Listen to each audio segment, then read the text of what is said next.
sommes en direct de Kingabwa, d'où l'honorable Jean-Marie Kabunda va faire sa première sortie médiatique devant la presse nationale qu'internationale. Restons connectés sur H-Info et suivons les discours. De prime abord, je voudrais vous souhaiter la bienvenue à ces points de presse et vous remercier d'avoir répondu promptement à mon invitation.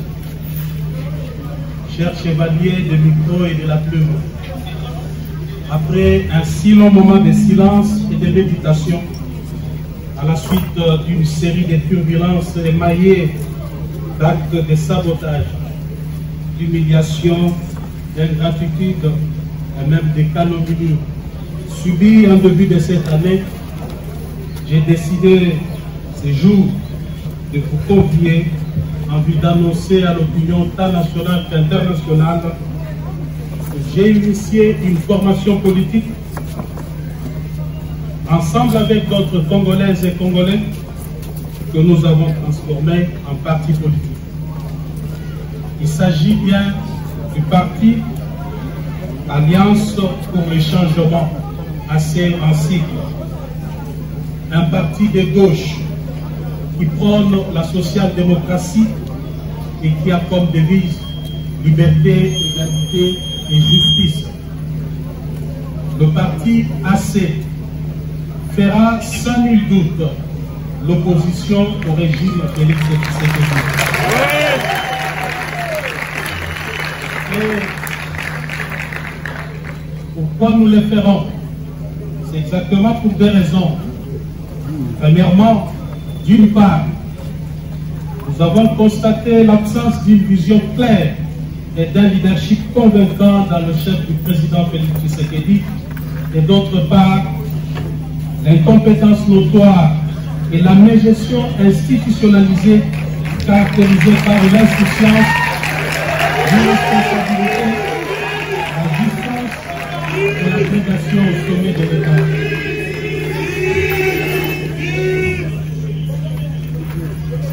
Deuxièmement, le parti AC se veut une proposition d'une nouvelle offre politique que nous considérons comme alternative crédible à l'échec du régime Tshisekedi. Mesdames et messieurs, s'agissant de l'absence d'une vision claire et d'un leadership convaincant dans le chef du président Félix Tshisekedi, il est important de rappeler qu'en tant qu'acteurs, nous avons cru, comme beaucoup d'entre vous, que le parti de la gauche congolaise, fondé au prix de tant d'efforts et d'abnégation, sous la conduite du redoutable Etienne Tshisekedi Wamulumba, heureuse mémoire, et dont nous sommes incontestablement l'héritier idéologique, tiendrait son rôle d'opérer le changement profond en vue de bâtir un État pour sortir le peuple congolais de l'extrême pauvreté. Nous avons essayé en vain de rappeler à l'ordre jour et nuit celui avec qui nous avons pensé incarner la dite vision qui consiste en une gestion qui consiste à l'amélioration des conditions sociales de nos populations à travers une gestion orthodoxe de la chose publique ou la célèbre phrase « le peuple d'abord ».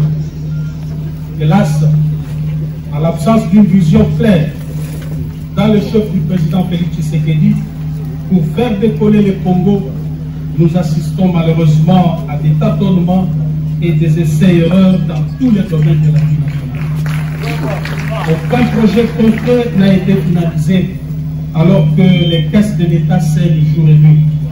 En contradiction des principes sacro-saints et inviolables qui caractérisaient notre orientation politique en matière de gestion de la chose publique, dont le socle est la bonne gouvernance et la redevabilité. Les promesses irréalisables sont considérées désormais comme mode de gestion. Le mensonge, la manipulation comme vision de gouvernance, les détournements des deniers publics et la corruption comme mode d'exécution du projet. tous les échecs constatés sont la faute des autres. Une véritable fuite en avant est un mensonge d'État. Le Parlement de la République, temple de la démocratie, est désacralisé et devient le lieu à travers lequel le peuple assiste, contre sa volonté, à des scènes de règlement des comptes, des traitements de sujets sans pertinence aucune et celle des théâtres de clowns politiques. Près de 4 ans plus tard, le système Tshisekedi est incapable de mobiliser les recettes à la dimension du Grand Congo et à l'immensité de ses ressources et richesses. En revanche, force est de constater que l'appareil de l'État s'est détérioré et est devenu de plus en plus un club d'amis où les apprentis sorciers de tout bord exercent leur prestige au sommet de l'État. Le peuple congolais fait au quotidien face à la montée vertigineuse des prix des denrées de première nécessité qui ont atteint leur instabilité sans précédent, alors que le gouvernement publie des statistiques de foi erronées et manipulées, vantées jour et nuit, ne reflétant aucune réalité des terrains. Quoi de plus enrichissant est de constater que le peuple qui constitue le fondement de la démocratie sociale a été volé par l'État sous la coordination des services de la première institution de la République à travers le dossier. Cette escroquerie d'État s'est déroulée au grand jour.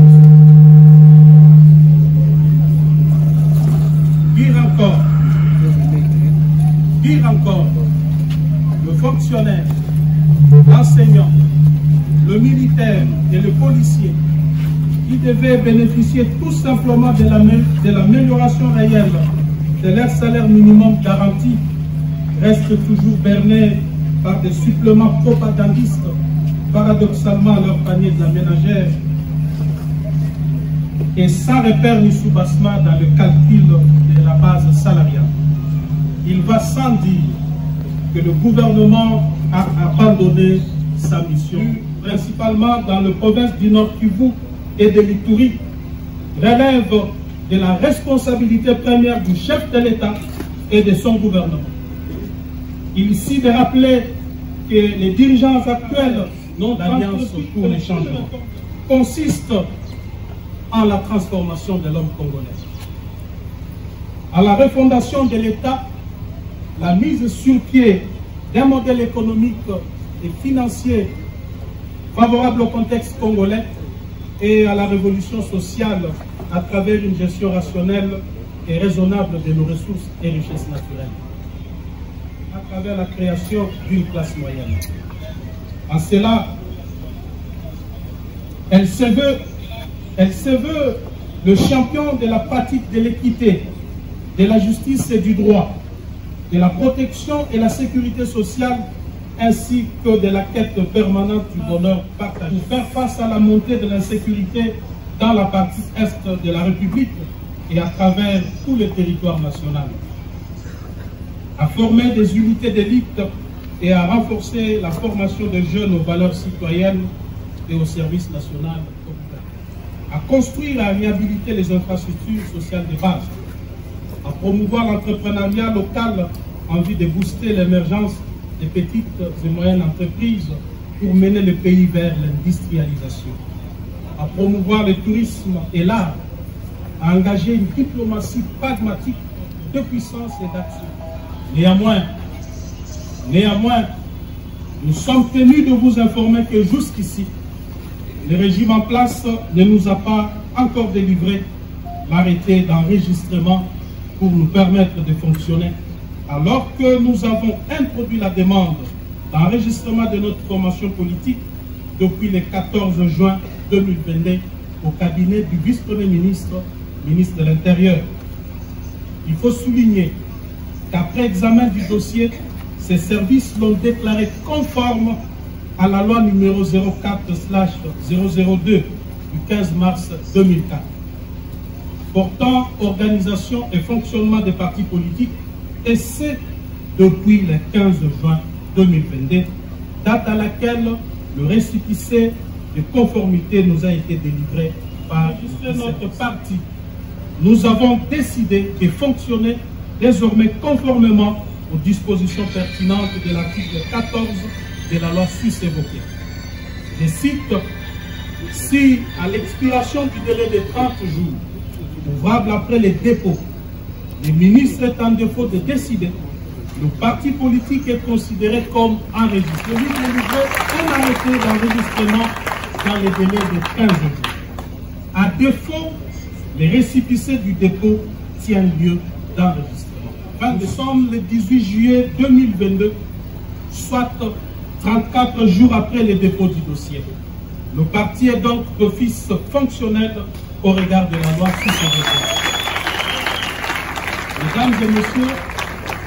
Mesdames et messieurs de la presse, l'organisation des élections périodiques, démocratiques, libres et transparentes est un gage d'une véritable démocratie car elle respire avec des élections périodiques.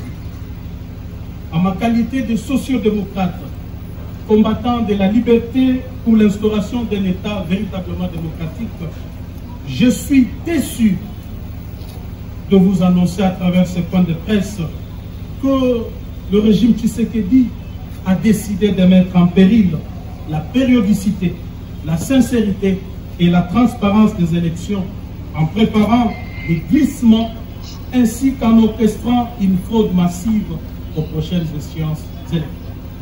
La création de plusieurs partis politiques mallettes dans l'entourage du président Félix Tshisekedi par les membres de sa famille et de ses amis, avec espoir de se voir distribuer des sièges à l'Assemblée nationale et dans des assemblées provinciales.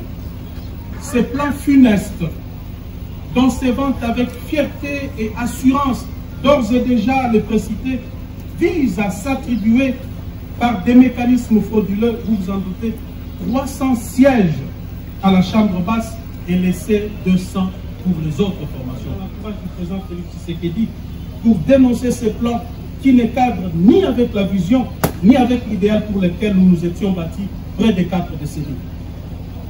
J'avais également discuté plusieurs fois avec le président Félix Tshisekedi quant à ces plans, tout en lui rappelant l'épisode noir du carton jaune du 19 décembre 2016. Marche organisée par fait le docteur Etienne Tshisekedi afin d'exiger la tenue des élections dans les délais constitutionnels où Félix Tshisekedi et moi-même étions dans la rue. Nous avions assisté à un carnage où plusieurs jeunes avaient péri la vie et le soir du même jour, le siège de l'UDPS avait été plastiqué et cette personne personnellement a affronté aux côtés du peuple cette machination. Parce que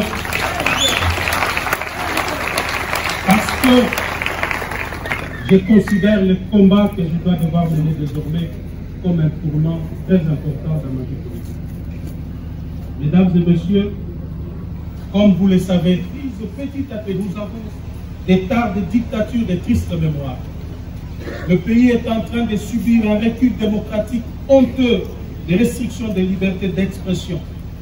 Et le peuple assiste impuissant devant l'émergence d'une néo-monarchie constituée d'une classe de mafieux fanatiques applaudisseurs. Des arrestations des leaders d'opinion et des atteintes à la liberté de la presse avec des intimidations de journalistes dont certains sont contraints à l'exil.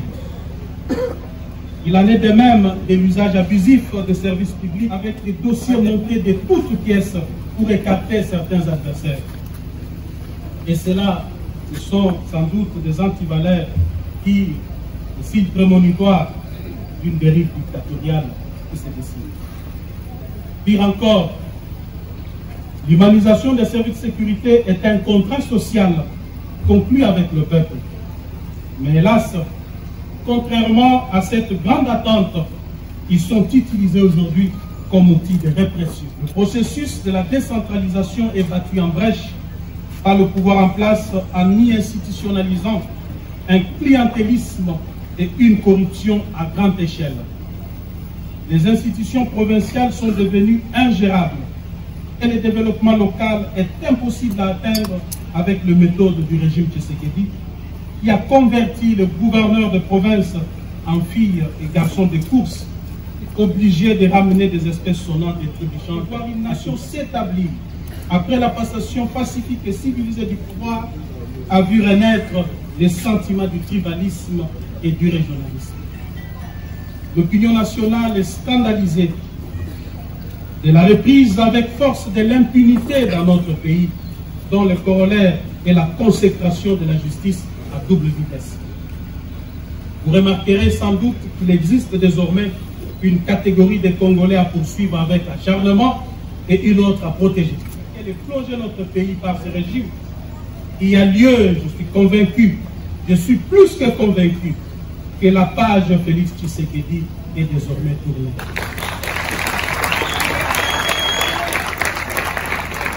Quant à nous, notre responsabilité première sera celle de mobiliser le peuple souverain en vue de mettre fin à cette prédation qui s'est installée dans les institutions du pays. Il est temps de sauver le bateau Congo avant qu'il ne chavire complètement avec son commandant de bord qui les fait naviguer sans boussole ni repère.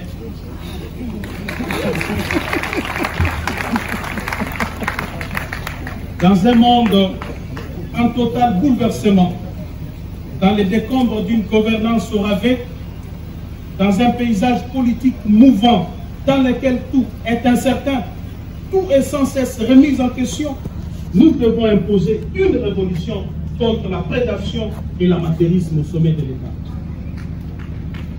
Une révolution pacifique. Pour terminer, nous voudrions préciser que nous ne réglons des comptes à personne et nous ne comptons mener une guerre à personne. Nous ne réglons que des problèmes de la RDC pour laquelle nous sommes désormais résolument engagés. J'ai saisi d'ailleurs cette occasion pour remercier de tout corps ceux qui m'ont soutenu pendant le moment des tumultes et d'agressions injustes que j'ai subies. Toutefois, je dois leur rassurer que de tous ces événements, rien ne m'a ébranlé. En revanche, je les ai transformés en énergie nécessaire qui m'aidera à faire face à l'adversité dans le nouveau combat que je suis appelé à mener désormais aux côtés du peuple congolais au sein du parti Alliance pour le changement. Il faut un nouveau leadership à tout prix pour la RDC. Ainsi, je pardonne à tous ceux qui m'ont fait tant de mal. En même temps, je demande pardon à tous ceux qui se sont sentis offensés par mes actes et mes décisions politiques. Mesdames et messieurs de la presse, vous serez conviés dans le tout prochain mois à la cérémonie des sorties officielles du parti Alliance pour le changement, au cours de laquelle nous dévoilerons notre projet de société ainsi que les grandes actions que nous comptons mener jusqu'à la victoire finale.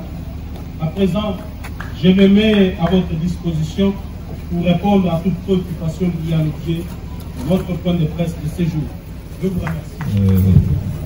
Nous recevons aujourd'hui chef de parti, vous avez déjà été non assez commentairement, mais aujourd'hui c'est votre propre parti. Est-ce que c'est dit clairement que entre vous et l'UDPS, c'est fini de s'établir pour encore regretter ici pourquoi avoir contribué substantiellement à ce que Félix Tshisekedi soit présent à la République. Mais je ne veux pas regretter pour ça parce que j'étais chef du parti, j'étais chef dans ces partis. Étant donné que tout parti politique a pour vocation la conquête du pouvoir, son exercice et sa conservation, je suis tenté de ne pas regretter aujourd'hui pourquoi avoir consacré mes énergies et mes forces afin que l'UDPS accède au pouvoir. Mais tout simplement, je regrette l'échec de celui en qui nous avions placé notre confiance. Et je crois que c'est une page que nous devons tourner rapidement. Mais pour tout ce qui reste, je crois que j'ai joué mon rôle. J'ai joué mon rôle en tant que responsable dans le 4000 pour rappeler chaque fois à notre ami qui aujourd'hui est président de la République les bien fondés de notre combat. Je n'ai pas été quelqu'un qui le flattait. il peut l'attester lui-même que je lui disais ce qu'il ne voulait pas entendre. 9 fois sur 10, je lui disais régulièrement non. Ça voudrait dire que j'étais conséquent avec moi-même. Je dois vous dire que j'ai été opposé à plusieurs dossiers, opposé à plusieurs propositions ou à plusieurs décisions de gouvernance de M. Félix Tshisekedi. C'est notamment le dossier RAM. J'ai été farouchement opposé, mais qu'est-ce que je pouvais faire parce qu'on était dans un régime, on était dans un système. Devrais-je sortir pour dire au peuple que voilà, je suis contre ce qui est fait là-bas? Vous, les journalistes, vous aurez dit crier à l'amateurisme. Comment il est là-bas et puis il vient nous dire le contre. Pourquoi il ne démissionne pas? J'ai été opposé à plusieurs dossiers. Je viens d'évoquer ici les dossiers élections. Quand j'ai appris tout simplement qu'un plan s'est tissé autour du président Félix pour gagner 2 ans de glissement, remettre tout le monde dans la gestion, les affaiblir, puis organiser des élections où la tricherie était en train de se préparer, parce que beaucoup se vantaient déjà d'avoir la CENI et la Cour constitutionnelle. J'ai dénoncé cela. Je lui ai dit que ceci ne cadre pas avec notre vision. Mais je lui ai dit pas par des mécanismes frauduleux. Il n'y a qu'un seul mécanisme pour conserver le pouvoir, c'est rencontrer les besoins du peuple. Accomplir la partie de son contrat.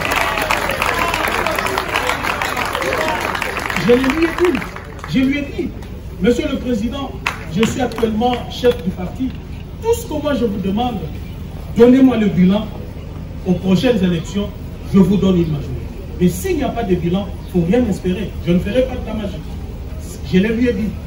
C'était en privé. Malheureusement, je ne pouvais pas sortir, convoquer la presse pour dire voilà, je viens de dire au président Tshisekedi ceci ou cela.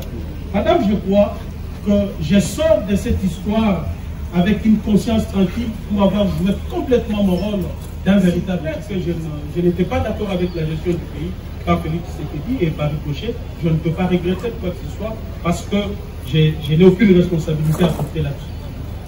Par rapport à 2023, madame, nous venons de créer un parti politique. Ce n'est ni un parti de mallette, moins encore un parti qui accompagnera XY. C'est un parti qui a vocation, d'abord un parti qui est créé sur base d'une vision claire, d'un ancien opposant qui a été au pouvoir, qui redevient opposant avec toutes les expériences possibles de l'opposition et de la décision. En tant que parti politique, notre objectif serait de conquérir le pouvoir pour concrétiser notre vie. Je vous ai dit ici que notre vision, je l'ai même résumée. Je l'ai résumée. Elle consiste en quoi? La réformation de l'homme congolais. Hein? La refondation de l'État. Nous considérons l'État comme la superstructure sans laquelle aucune société moderne ne peut être battue. Sinon, vous allez vivre dans une jungle comme on est en train de vivre, du social des Congolais. Vous allez voir que le social du Congolais, que beaucoup de politiciens, de candidats présidents vont vous brandir demain dans leur campagne, que dire, voilà, nous allons construire des routes, nous allons construire des hôpitaux, nous l'avons relégué à la fin. Parce que nous estimons, dans l'Alliance pour le changement, que la priorité des priorités, le vrai problème dans ce pays, c'est d'abord l'homme congolais, mais ensuite l'absence de l'État comme superstructure sur laquelle doit être bâtie toute vision, tout projet. L'État, c'est la force qui écrase tout. L'État, on ne l'affronte pas. L'État, on ne le défie pas. L'État n'a peur de personne. C'est la force. L'État couvre tout le monde. Les chefs de l'État, sa famille biologique, ses amis sont tenus par l'État. Il n'y a personne qui peut se substituer à la place de l'État ou être au-dessus de l'État.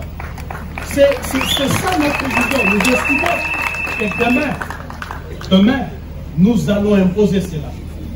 Et l'État, parce que vous le savez bien, c'est une fiction juridique. Il n'existe pas matériellement, à la différence de la nation qui est un groupe d'individus qui se reconnaît à travers une histoire, une culture et autres. Mais l'État, lui, il est invisible parce que c'est une fiction.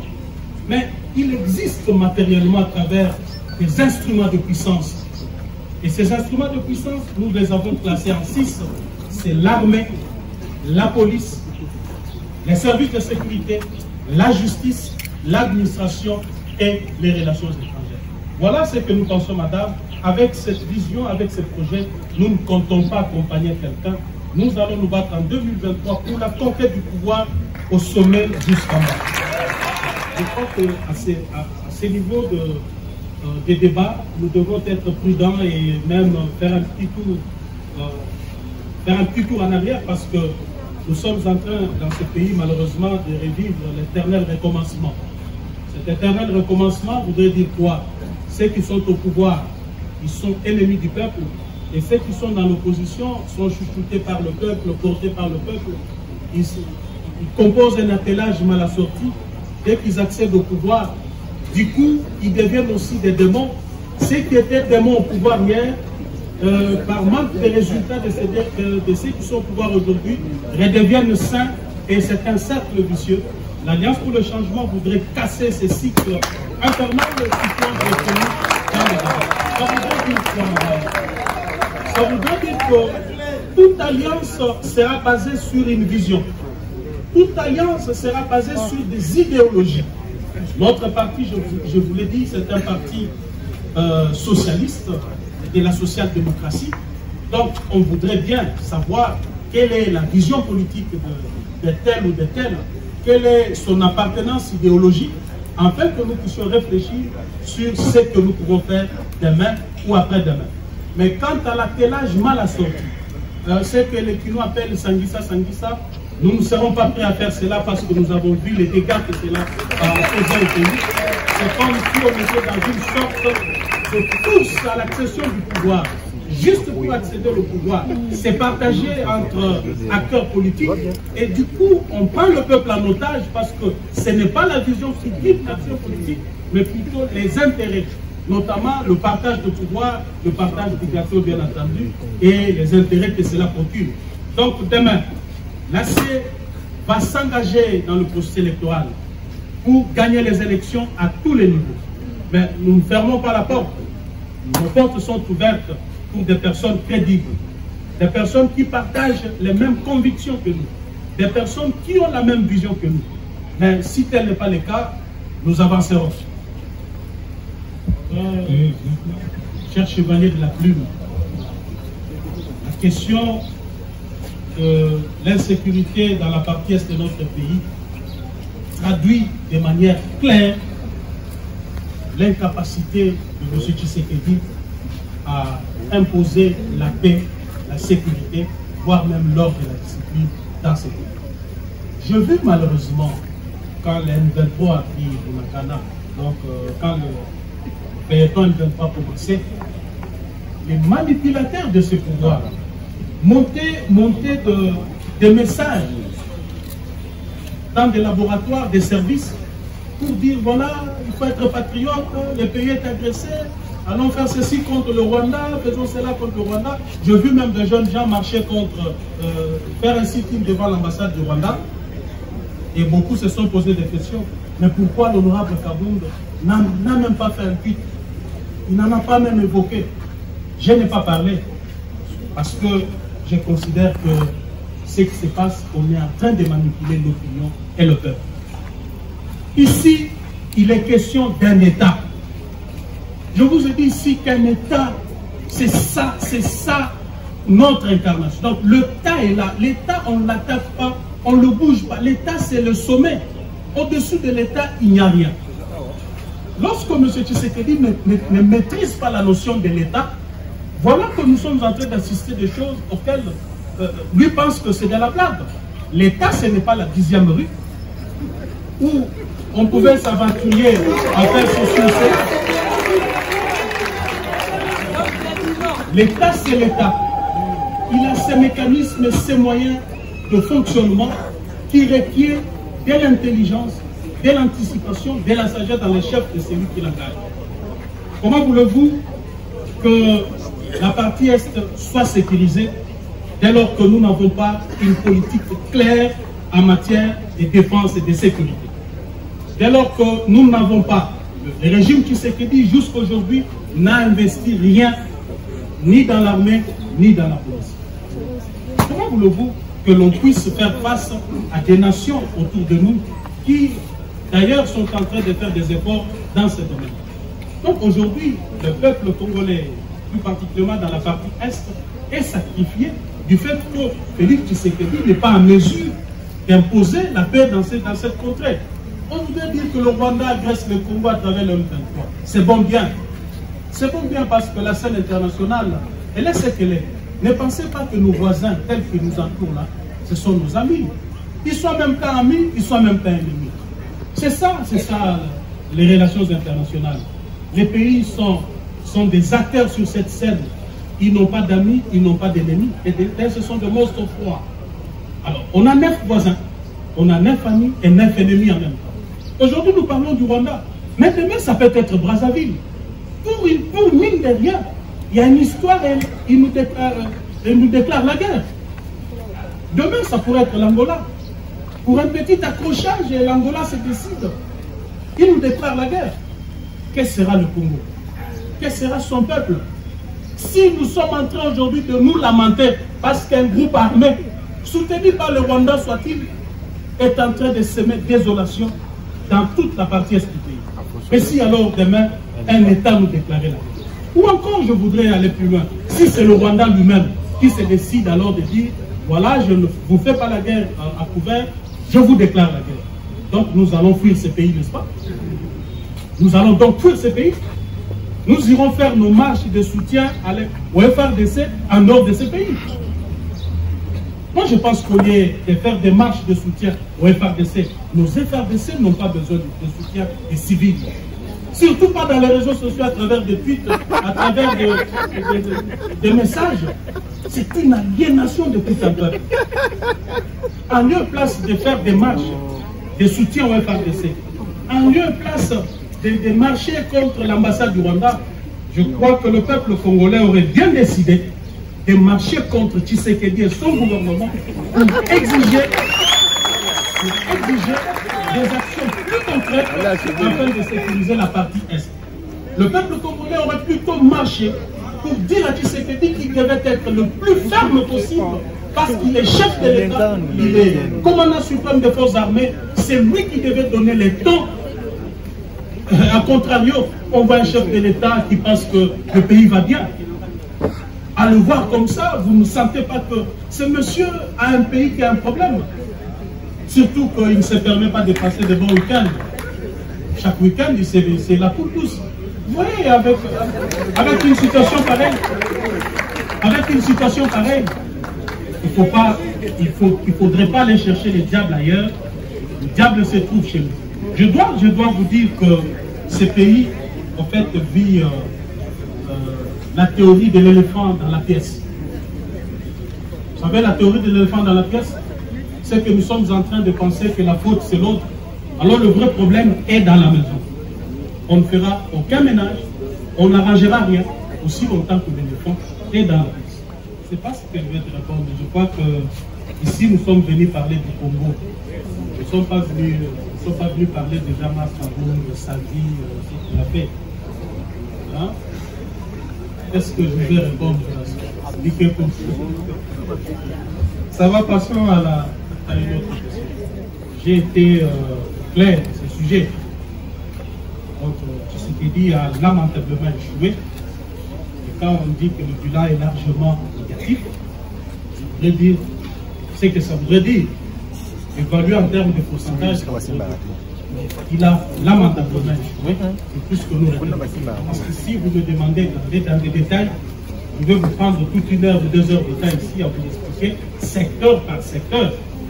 Parce qu'il arrive de fois que dans ces pays, on est habitué à la manipulation. C'est ce que j'ai dénoncé ici. Le mensonge et la manipulation. On résume le bilan de tout un régime par des histoires fades. Parce qu'on a construit une école à gauche, on a construit une route de 100 km à droite et on dit que le bilan est positif. Non, le bilan d'un régime doit être global. Il doit intégrer tous les aspects de la vie. Un régime, lorsqu'il travaille dès le début, D'ailleurs, je vous ai dit ce que je ne vous ai pas dit. La vision, c'est quoi? Quand on dit que quelqu'un a une vision politique, ça voudrait dire qu'il connaît le problème de son pays, il envisage des solutions qu'il compte y apporter, et quand on met le problème et les solutions sur la balance, c'est ce qu'on appelle vision politique. L'argent a été mobilisé dans cette histoire. Et parce que cet argent n'est pas entré directement dans le compte du Trésor public, il doit présenter au peuple des projets concrets que cette somme devra financer. S'il ne le fait pas, je suis convaincu que ça sera un caillou dans sa chaussure. Un jour, j'ai craint qu'il ne puisse répondre.